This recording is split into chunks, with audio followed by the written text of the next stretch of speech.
I'm Bill Brown with Brookings Mountain West, so thank you for coming out tonight to our first lecture of the calendar year and our first lecture of the spring semester. Okay, I'll get a little closer. How's that? Our first lecture of the calendar year and spring semester, and on a topic that in Southern Nevada is very near and dear to our hearts, water, but we're going to talk about it in a slightly different context, a global context, and water as a criminal commodity. And I've learned a lot more than I ever knew about that just in the short time our colleague Vanda Felbab-Brown has been here this week. I was stunned to learn that 30 to 50% of the water used around the globe is purchased illegally. So in a place where we think of water as a scarcity, applying that to the global community and to parts of the world where Vanda has traveled, including many of the most dangerous and unstable parts of the world. When we say we're glad to see Vanda here, we literally are glad to see her here. So I'm going to be brief, but I wanted to let you know that Vanda Felbab-Brown is a senior fellow at Brookings in foreign policy. She specializes in she's also on the 21st Century Security and Intelligence program there. She's an expert in international studies, international conflicts, and counterinsurgency, organized crime, and illicit economies, if you will. And so on her first trip out here last year, she spoke about her work in Afghanistan. And when I learned how interested and involved she was in water, we really had to have her back to address this topic. On the academic side, she has her BA from Harvard and her PhD from MIT. She's been, as a litany of publications that I won't go through. For those of you who are taking notes on her talk tonight, thanks to our friends here from Greenspun College, we record our lectures. We'll have them up on our Brookings Mountain website in a few days. So if you miss something, you'll be able to check on that. So with all that said, I will invite Vanda up here to get us started. Thank you. Good evening. Is the mic working fine? Am I close enough? Excellent. Well, thank you very much, Bill, for the introduction, and thank you all for coming on what I understand is a day of mourning for the university for Tarek the Shark. I wished I could give you a uplifting talk today, and I'm afraid it will not be uplifting.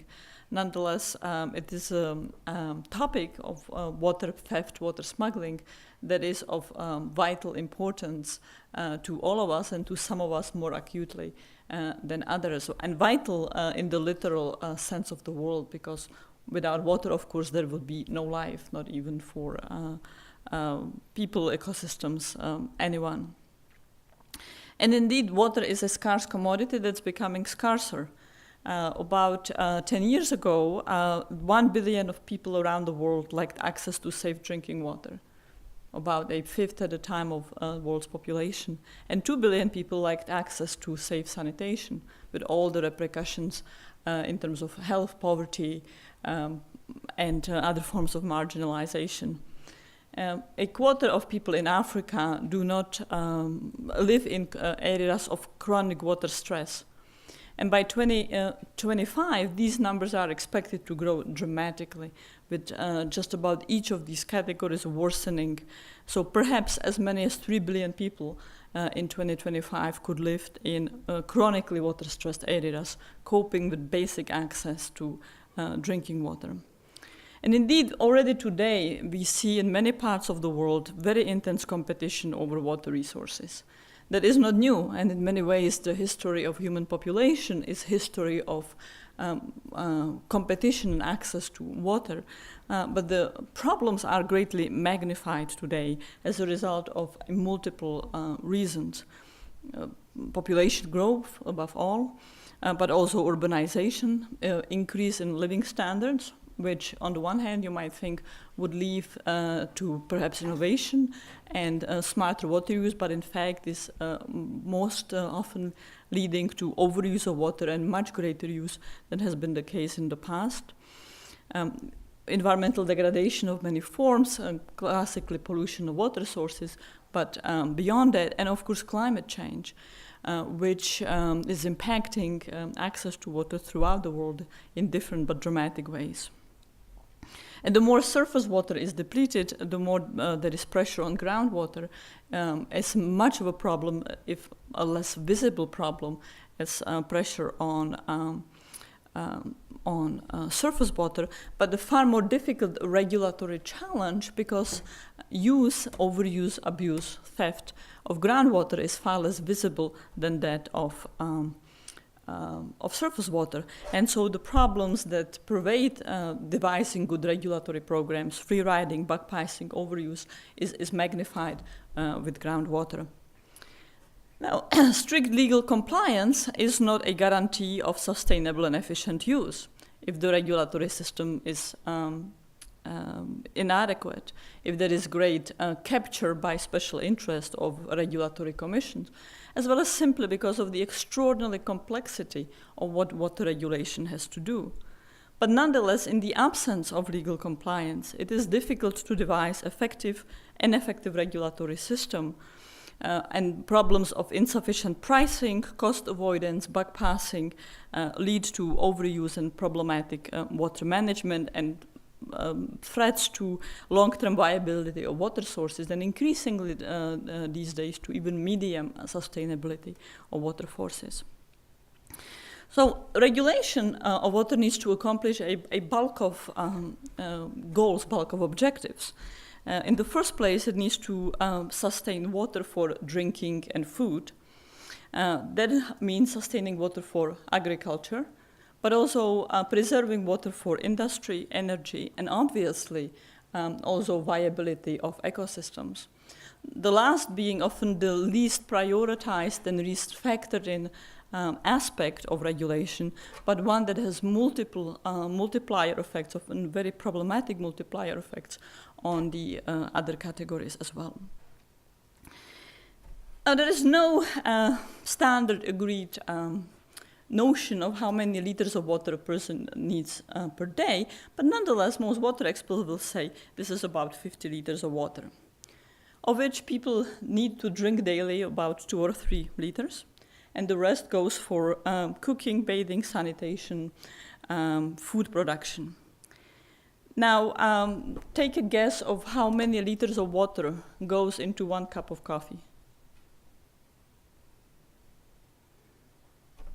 Anyone?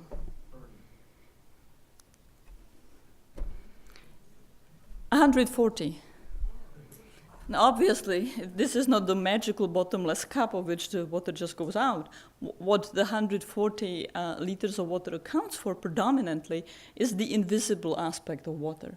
It is the water that is used for producing the coffee plant that will then produce 1 cup of coffee. And so the examples or the water needs that go into food production and our daily lives are far greater than what we actually see and conceive of as water uses. And indeed, 70% of water around the world is used for agriculture. Irrigation can have great effects on improving the productivity of agriculture, of plants, and has lifted many people out of poverty. But inappropriate use of water in agriculture has terrible cascade effects on ecosystem viability and ultimately can drive people back into poverty. And I'll come back to that when I talk about some of the examples of India and the way water smuggling plays a role in that. Now, I said that sort of the standard view is that people need at least 50 liters of water per day, an individual. How much water do you think people in the United States use per day?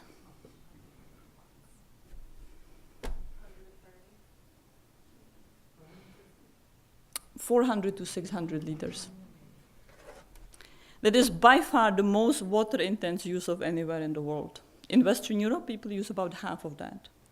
You have segments of populations in the Middle East, a place of deserts that are very profligate in water, and often access to water and access to great amounts of water are signs of wealth. in multiple ways. And you have people in parts of the world, as I mentioned, at least 1 billion of people that essentially have to cope with less than 50 liters and often do not have enough for drinking. I'll give you a little bit later in the talk some examples of how people struggle just to get enough water for drinking, forget other aspects of it. Now, water problems are not equally distributed around the world, and although you'll see later in the talk that water theft and many forms of water crimes, including smuggling, are prevalent throughout the world, they are differently intense in different parts of the world. So Canada, for example, has great water resources, and it has 40 times fewer people than China, but it has far more water than China, for example. And of course, Canada is much better than China in managing its water resources. China has terrible problem with industrial pollution and water degradation in many forms. Same is true for India, another place of of a large segment of the world's population.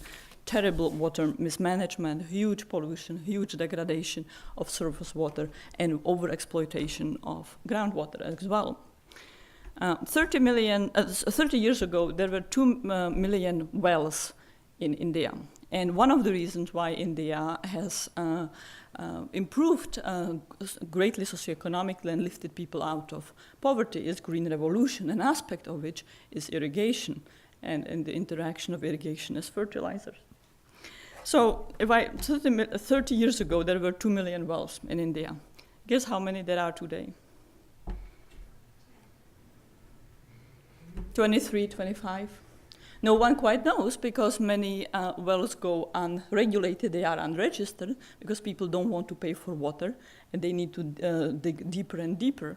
But nonetheless, in the span of 30 years, at least 10 times as much as it was before, from 2 million to 23 plus 25 million wells. And one of the reasons is not just green revolution and the lifting of people out of poverty, but it's also because water is priced very little in India. And in many jurisdictions, water is free. And you will often hear populations saying that water is a right, and people have the right to use water freely. And of course, this is very appealing to populations, especially populations that are poor or coming out of poverty. But the consequence then is very bad management of water and major degradation of water resources and drying up of groundwater as well. And indeed, that is a problem that urban slums in India, as well as urban slums anywhere in the world, in Mexico, in Africa, have to cope with. They often have no access to legal water. They often have no access to water, period. And as a result, you see the emergence of water smuggling into those marginalized, chronically deprived areas. But I caution you, and I'll speak a little bit later about the fact as well, that much water smuggling also takes place with the connivance participation and for the very wealthy, including major industries around the world, such as in India or Brazil, for example.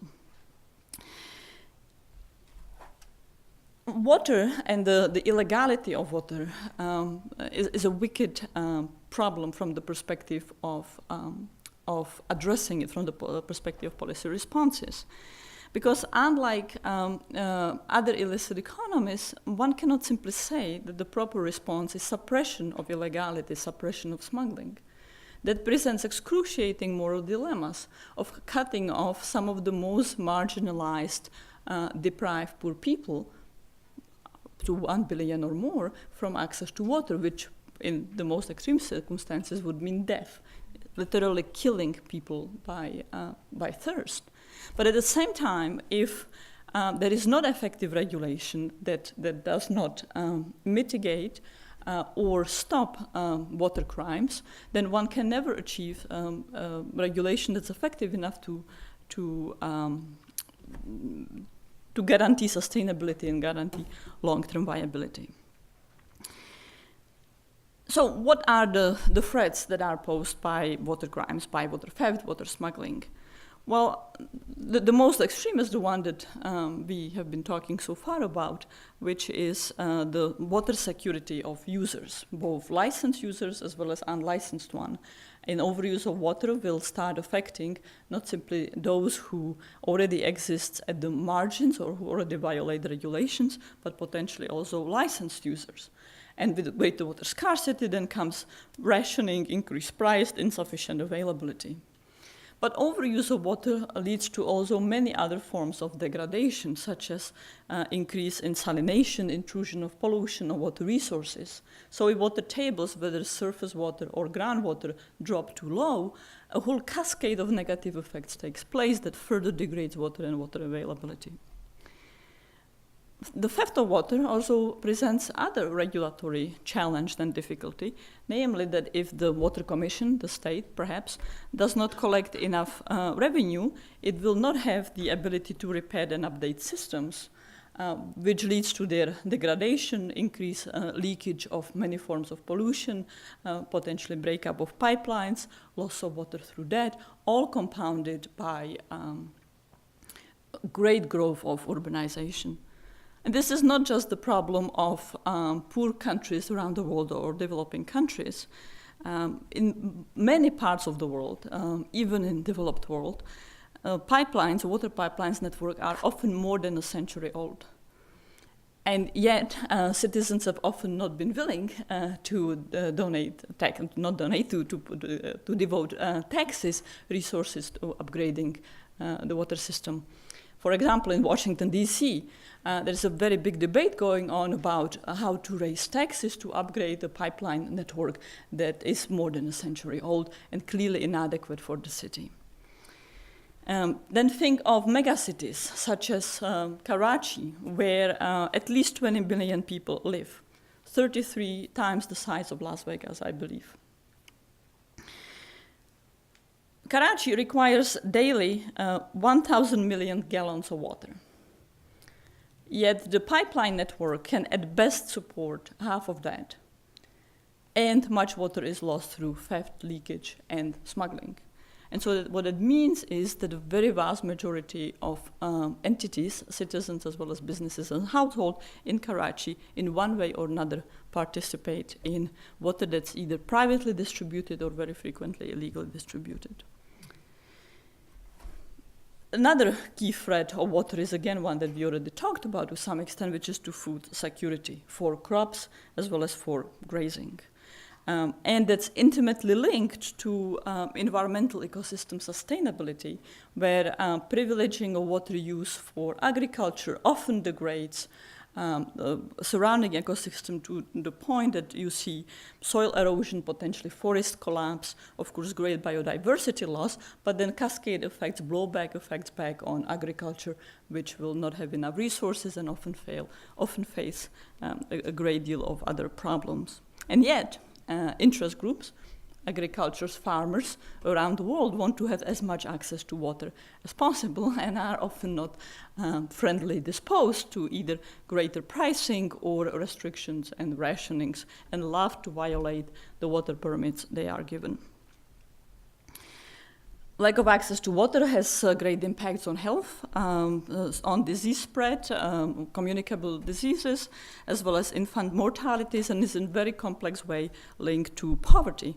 It also has impacts on sanitation, and we are increasingly seeing, for example, in India, linkages between sanitation and loss of human capital, human underdevelopment, even in places which are no longer poor, but where children are disabled for the rest of their life as a result of lack of access to clean water and clean sanitation. Water scarcity can lead to social strife, communal strife, riots like in Mumbai, riots in many parts of Africa when prices increase, say, 10 times as a result of scarcity. And under some circumstances, we are potentially going to see intrastate international conflicts over water.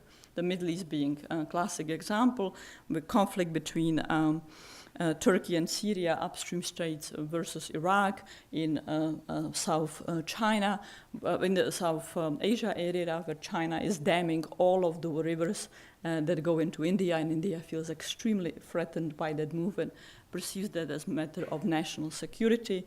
Complex issues of water access between Afghanistan, Pakistan, between Pakistan and India. And in many of these areas, management of water is often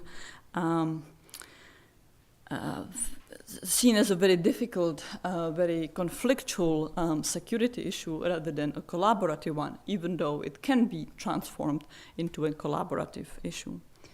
And it is only a matter of time when the issue of intrastate conflict over water will also take on dimensions of water smuggling across international borders.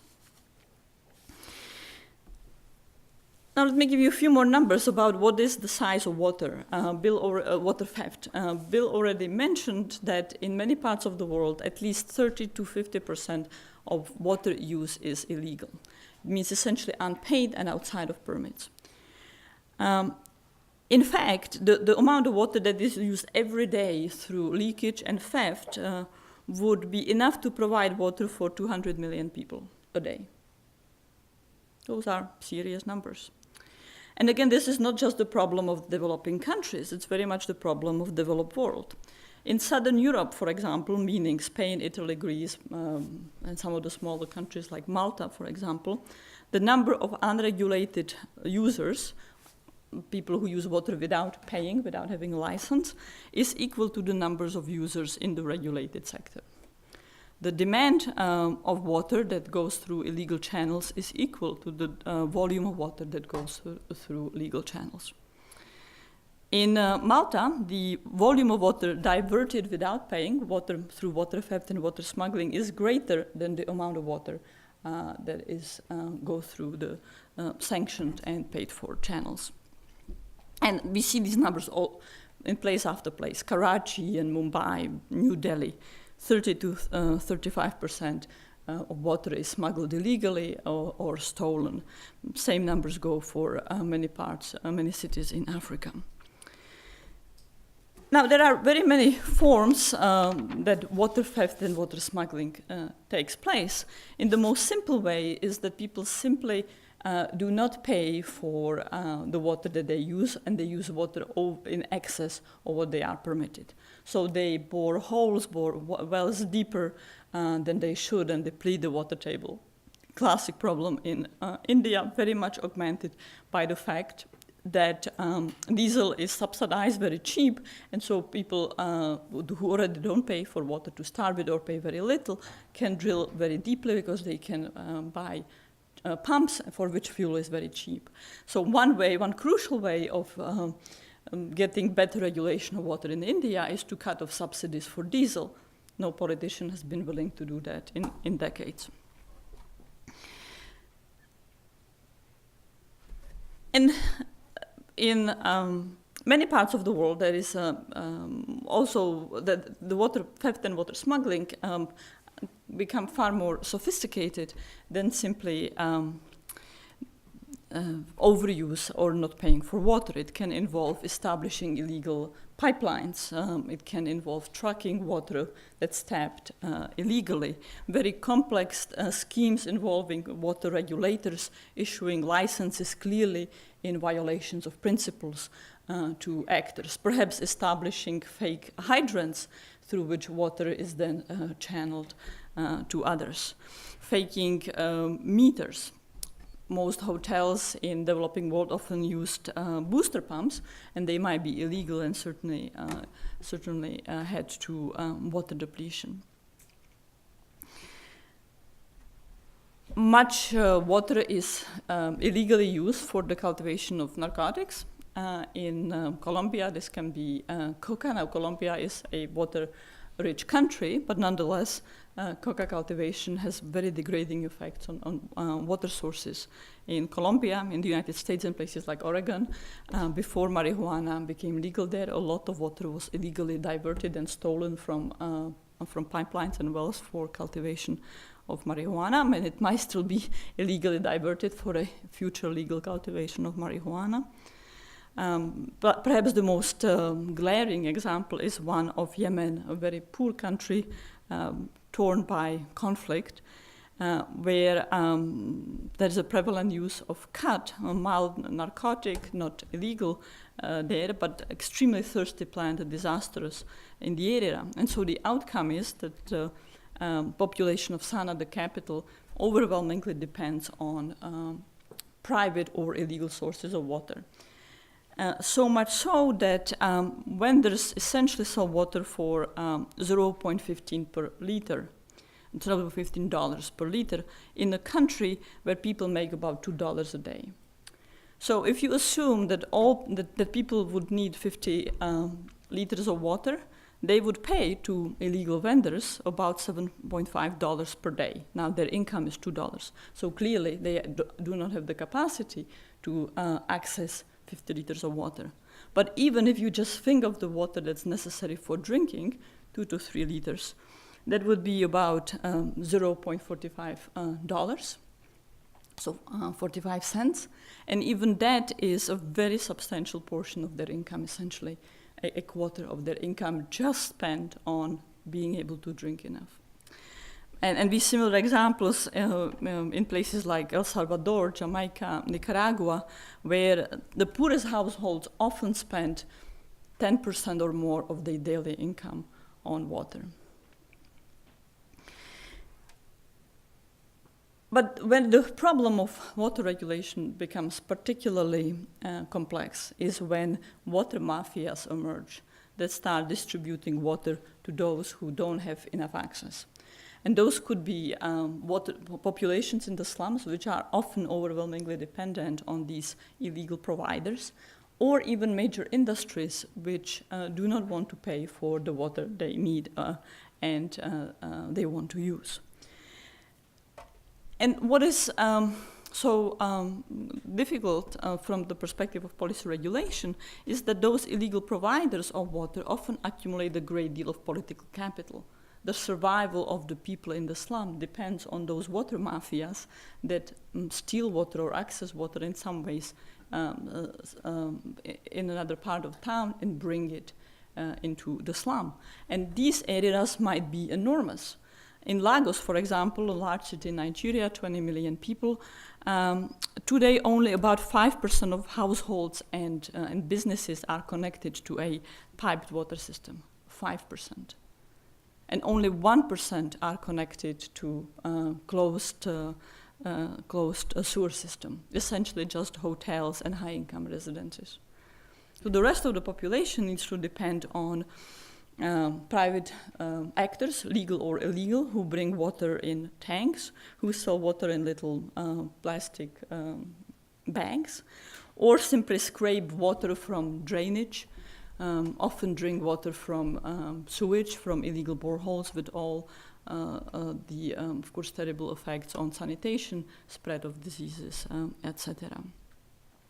In Bangladesh, similar situation, the local slumlords called mastans often have their ability to control the slum precisely because they control access to water. And the pathway to becoming a slumlord is one of getting a monopoly on providing water to slum areas. And this is often done with the connivance or complicity, if you would like, of state authorities.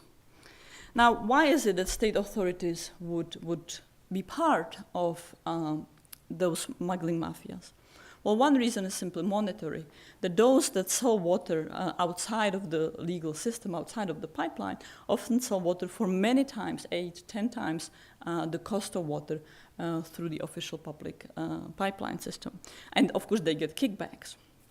And so we often paradoxically see a situation where even when the city finds the resources and motivation to want to extend pipeline networks, such as in places like Lagos or Delhi, but even places like Ecuador, the water mafias will actively prevent it. They'll provoke strikes, riots, actively destroy pipelines so that they continue having an illegal or extra-legal monopoly on water provision with both the financial rewards but also the political control this brings them over populations.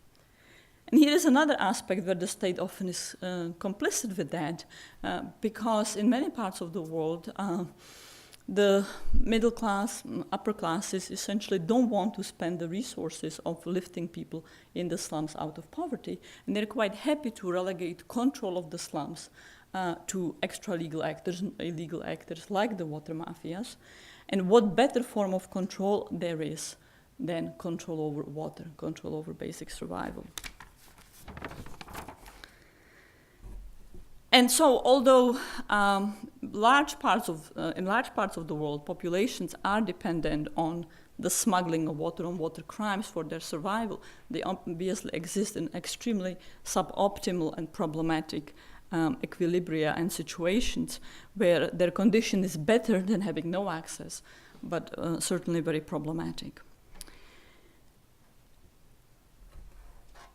Now, why is it that we see this rather systematic regulatory failure?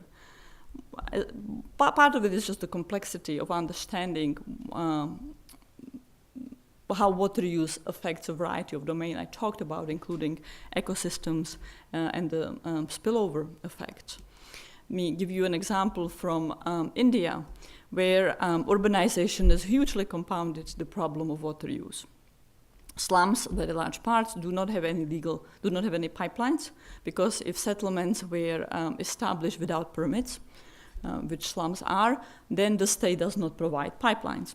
And this is a form of using water as state making. The state does not want populations in those areas, does not want those poor populations, so it doesn't provide pipelines. Nonetheless, that has not scared off people from moving there, because they will tap into the water mafias.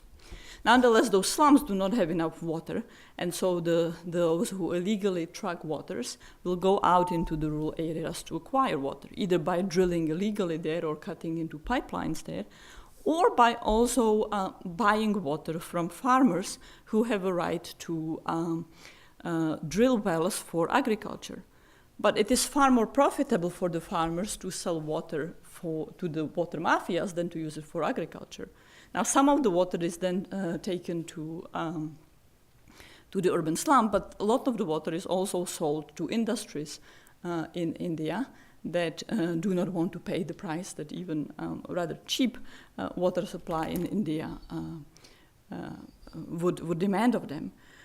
But the consequence of the farmers making money out of selling water is that there is massive overuse of water in the rural areas, which means that those localities dry up, the people can no longer exist there, whether in agriculture or selling water, and so they move to the urban peripheries, which compounds the problem of access to water, and the cycle intensified and perpetuates. So one aspect of the regulatory failure is simply lack of knowledge or great complexity, the very difficulty of monitoring groundwater. For example, what's happening with the Ogallala aquifer that supplies so much water to Western and Midwest United States, upstream, downstream community problems. But the other source of the problem is the one I spoke about, that access to water and provision of water is a mechanism of state making. A very brutal, often very discriminatory mechanism of state making, but one that nonetheless takes place. And in many parts of the world, it is the wealthy who essentially opt out of water regulation by having private pumps, private wells, being able to afford paying for water from private sellers, even legally sanctioned sellers, being able to invest in their own private water treatment systems. So they can opt out of regulation and caring about regulation. And it is the rising middle class that captures regulatory policy, often at the expense of the poor and marginalized. And beyond that, there is, of course, the other monetary complicity between the smuggling mafias, which very frequently are intimately connected to water commissions. So, in conclusion, what are then the ways to improve policy toward water? Well, one is just to start by recognizing the extent of water misuse, abuse, and the rising crimes in water, of which there will only be more, and they'll increasingly take on international dimensions, including in the aspect of smuggling. The other is recognizing that one shoe does not fit all problems. One policy response does not fit all problems. Obviously, if the key source of water theft is massive industry collusion with regulators, so water use is essentially legal but still inappropriate, then the issue is not cracking down on water smuggling, but making regulatory commissions be more accountable to a wider set of stakeholders. An essential start of any good water regulation is having good inventory and ability to monitor water. That is especially tough, but crucially necessary with respect to groundwater sources. It also means clearly establishing water rights. Again, a very often very difficult, very perplexing problems, especially in places where there are massive urbanization shifts, where a traditional regulation of water, customary rights and customary regulatory principles have weakened, and where land titles, water rights are often very opaque and very contested. Another aspect is insisting on better regulation by water authorities, which, as I mentioned, are often deeply corrupt and colluding with water mafias, by demanding transparency, external audits, external oversight, perhaps NGO monitoring. For regulation of any kind, including water, to be effective, people ultimately need to internalize it, or stakeholders need to internalize it. Well, that means that as many stakeholders need to become, in one way or another, part of water regulation. And that means including not just farmers and businesses, but also and particularly the poor who have traditionally been excluded. But wider inclusion is by itself not a solution often either, because people, especially poor people, often privilege immediate improvement to their livelihoods, not surprisingly. And so they will often privilege immediate improvements over long-term water sustainability. So water regulation needs to be informed and needs to include stakeholders who also have in mind long-term water sustainability across the range of issues, and biodiversity and complex ecological effects made all the more opaque, difficult, and uncertain as a result of climate change. But good water use and eliminating water theft often involves going beyond and away from water, such as eliminating agricultural subsidies, crucial for better water regulation in southern Europe, for example, eliminating fuel subsidies like diesel in India. And then there is the question of what one does with the mafias that illegally provide water. In some cases, they will have to be arrested. In other cases, however, simply eliminating them brings back the problem I started with, that the most poor, most marginalized will be cut off from access to water. So ideally, the state would be able to extend its presence, including through the pipeline network, to compensate for that. But if that is not realistic, then perhaps we can think of imaginative ways to bring some of the illegal sellers into the fold by giving them some sort of soft licensing. That it's difficult and not easy, there's many complexities. It's been tried with some level of effectiveness in places like Vietnam and Senegal, and Mozambique, for example. But what is crucial is not allowing the illegal or formerly illegal, semi-legal sellers to have monopoly and to be picky among who one licenses and whom one doesn't, because many of them are hardly Robin Hood types, very unscrupulous.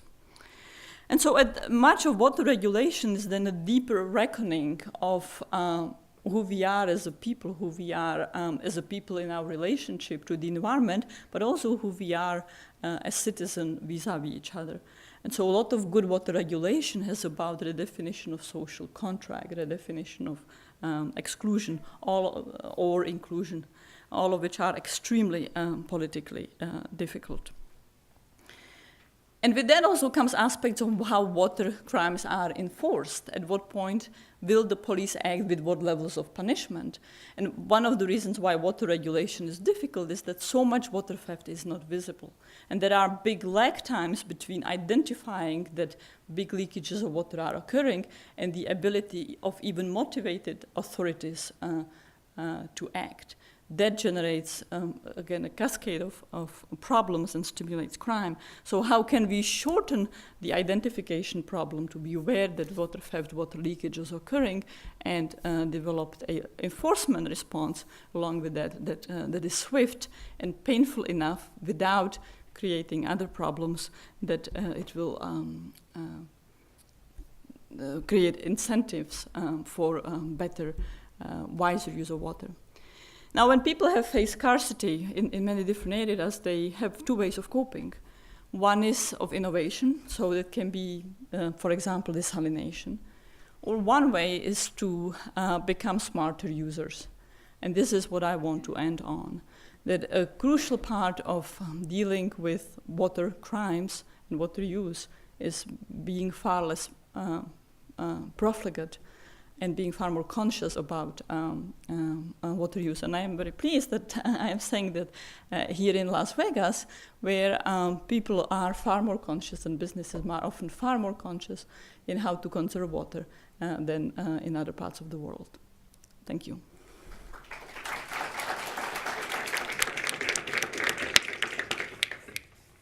Thank you, Vanda.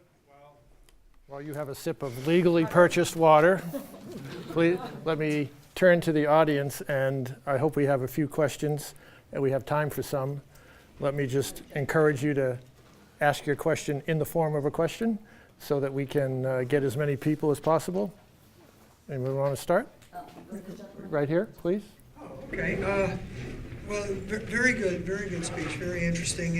And I guess my question, you've traveled to several dangerous areas of the world too, and I know I've read a little bit about how healthcare is sometimes linked to political and or terroristic goals too. Like you will get healthcare if you follow our cause. Have you seen that with water too?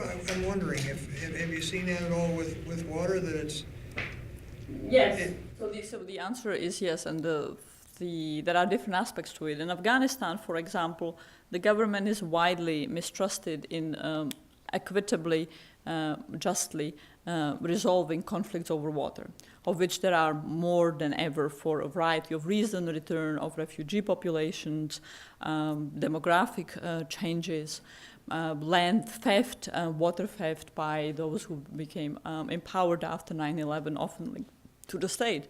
And so the Taliban is often better trusted than governing authorities in being the entity to go to resolve water disputes. So they don't provide water. It's not that the Taliban carries water in trucks and distributes it to drier communities, but they are often the entity to which people turn to resolve disputes over water theft that otherwise can escalate into violent conflict, which benefits the Taliban in other ways as well. In northern Nigeria, the place that you might be following because of the atrocities of Boko Haram is using water regulation in a far more malevolent way, trying to cut out certain communities from accessing water as a tool of displacing people. Similarly, ISIS threatened flooding large parts of Iraq, both to physically drown people and prevent Iraqi military from counterattack against ISIS, but also because they were very aware that seizing control of the dams and having dams would give them enormous political state-making power on who gets access to water and who doesn't. And of course, you have the other phenomenon, which is the criminal groups that provide water. Often the slum lords I talk about, for example, often have great political clout, and they can deliver votes to communities. Bangladesh is a good example. The way to become a slum lord is to become a water mafia don. And if you are a water mafia don, then you have really good grip on the community, and you can make sure that the community votes for the politicians that you are in cahoots with. Yes, sir, I'm back. It seems that the illegal water consumption goes hand in hand with institutionalized corruption. Are there any incentives for government to reduce corruption and provide services? Often it isn't the case, and so there are many ways of water mismanagement, water crimes, water corruption, involving either industry capture, regulatory capture of water commissions, or having the collusion with water mafias. The key often is to look toward who are powerful actors who don't profit from the corrupt ways, from the way that water is managed, and who can be sufficiently influential challengers. So one way of reducing corruption is simply increasing transparency and expanding the board of stakeholders and that have access, or bringing poor communities into decision making. The question is under what condition will have a water commission, and especially corrupt water commission colluding with water mafia, an interest in doing greater transparency and bringing, for example, the previously excluded to the discussion. And so who are the external actors who don't profit from the corrupt way and who will politically benefit from challenging the corrupt way is often the key. Now, the critical question is how to make that institutionalized beyond particular individuals, beyond particular moments of opportunity.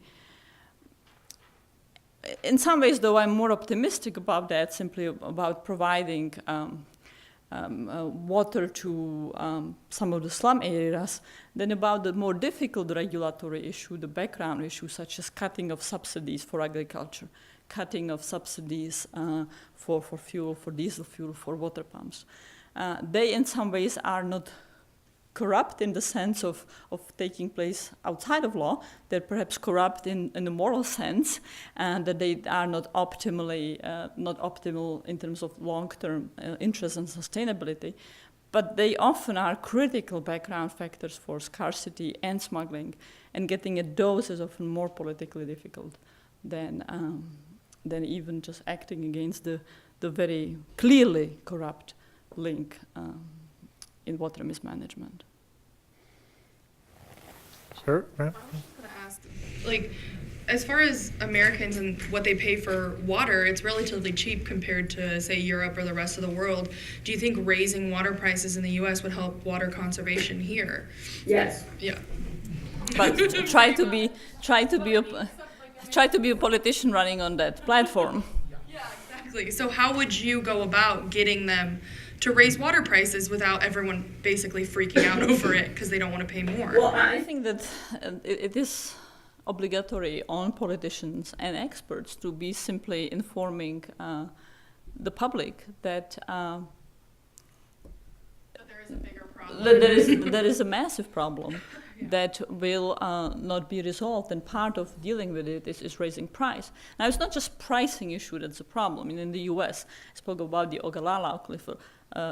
Lots of it is downstream, upstream communities, classic problem throughout the world. But nonetheless, yes, I think that the overall pricing needs to be much higher than it is. And one can think of smart pricing. For example, you can establish a baseline amount that would be necessary for food production, for drinking, basic sanitation in a household, and then say, and everything about this baseline, whatever you say it is, 100 liters if you don't want to say 50, 200 liters if you want to be generous, everything else like swimming pools is going to be priced at much greater rate. That is, in my view, an effective scheme. You can think of other pricing systems saying a household at poverty line will face different pricing than richer household. That's complex. It's not easy because it can lead to the India problem of the poor selling water for the rich who still avoid the greater price, or the middle class. But yes, bottom line is prices need to go high up. But getting governments, local governments, state governments to raise prices appropriately is difficult. And I would link that to just cutting out of subsidies from sectors that should not be industries, that should not be water-based energy production, that should not be agriculture in places which are extremely water intense and just don't make sense environmentally or economically. Well, for Sarah? You mentioned international conflict. And two questions about that, if I may. Which is a greater problem, the water theft or the potential of severe conflict over water rights and difficulties with countries? And number two, what is being done to ameliorate or try to avoid those conflicts? It's a tough question. What is a bigger problem? I would say at the end of the day, the bigger problem is overuse of water, of which smuggling is a component. Now, this doesn't mean that in every single instance of smuggling of water, the problems are of equal effects and equal consequences.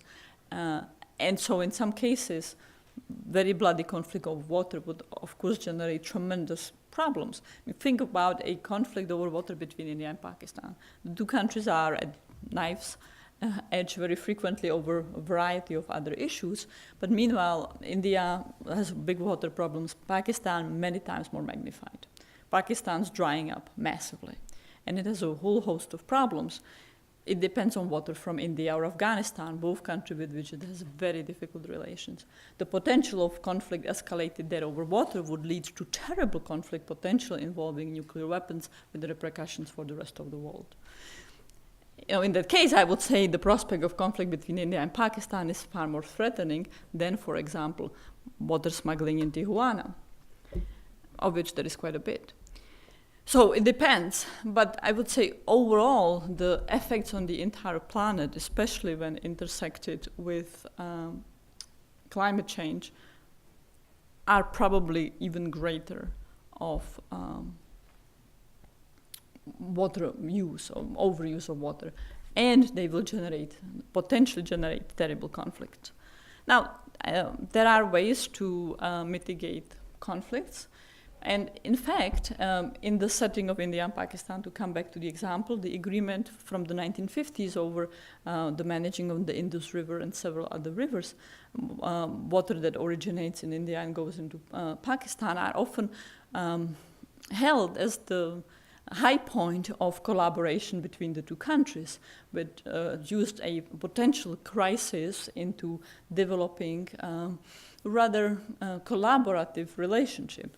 I also believe that the collaborative relationship is weakening, and more one hears, particularly from the Pakistanis, deep dissatisfaction with the arrangement and very much a sense that they are being mistreated by India. However true or not that's the prevailing perception, and so increasingly the issue that has been seen as an issue of model of collaboration with positive spillovers into other domains is becoming a very hostile, very tense relationship between the countries. Depending on how rich a country is and how rich the neighbors are, they can avoid conflict by going to hard solutions such as desalination of water. It has many problematic environmental effects in terms of carbon. It's hardly an optimal policy, but it's certainly a policy available to countries. So if they are cut off from water supply and they don't want or cannot go to war with neighbors, or the war would not resolve anything, they can resort to other generation of water, perhaps buying water in other forms. But one of the things that's very different about water compared to other commodities is it's extremely heavy. It's one of the most priciest things to carry on ships, on trucks, and that influences both the illegal side of it and profits and regulation, as well as the legal side of it, such as countries that are drying up, buying waters from elsewhere. Right in front here, ma'am? Are there any nonprofits here in the U.S. that you know of that we as a community could help support? Yes, and I don't want to, just off the top of my head, told you, okay, here are the good ones, here are the bad ones. But there are quite a few actors in the US, and we can have offline discussion perhaps about which try to get involved in one way or another in water provision and potentially water regulation in various parts of the world. And there is a very varied effectiveness impact. And I think it's quite imperative to monitor the auditors and to monitor the NGOs. Not all nonprofits produce benevolent outcomes. But yes, there's quite a wide field, and being very conscious of what kind of effects they actually have, I would say it's critical for support, or for choosing to support or not. Ma'am, in the back there? Do you see around the world a change in agriculture from growing more intensive water usage crops to less intensive ones? It varies enormously by place. In some places that is indeed happening, but hardly in all places. Much of the green revolution in India, of which India is quite actively trying to export to Africa, is very water intense and involves fertilizers which are not appropriate for Sub-Saharan Africa. So there is same goes for Brazil, although it's a little bit better in the case of Brazil. But look at California. You have traditional areas which were devoted to cultivation of nuts, and these are being shifted to cultivation of grapes for wine because they're much more profitable. They're, however, absolutely disastrous from a water perspective, yet what regulator in California, even in the drought that California is going through, will necessarily deny water permits. Clearly, the answer there is that, sure, you should be allowed to grow grapes, but you need to pay a very heavy price for the water that you're going to use. But these pricing mechanisms are not in place. And so, although people are switching from much less water-intense nuts to grapes, very bad for water in California, the pricing is still the old one, very inappropriate for the crop. So in some parts of the world, we see people switching to more ecologically sustainable, smarter water use. In many parts of the world, that's not the case.